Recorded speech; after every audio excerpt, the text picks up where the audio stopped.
करके देखिएगा हमारा गारी गीत कैसा लगा। इसको लिखे हैं दुर्गा लाल दीवाना, हमारे भांजे भी है।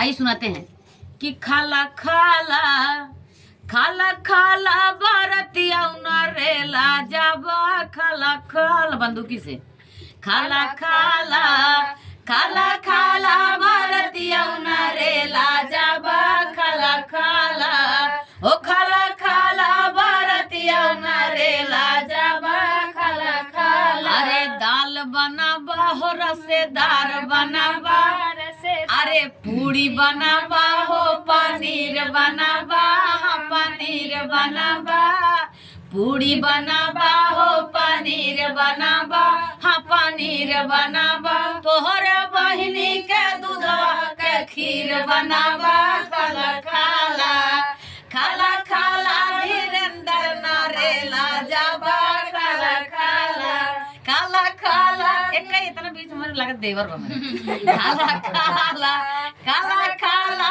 मारतिया नरेला जाबा खाला खाला। अरे दाल बनाबा हो रसेदार बनाबा, रसेदार बनाबा दाल बनाबा हो रसेदार बनाबा, रसेदार बनाबा तोहरे बुआ के नेबुआ के अचार बनाबा खाला खाला खाला खाला धीरेन्द्र नरेला जाबा खाला खाला खाला खाला भारतीय नरेला जाबा खाला खाला।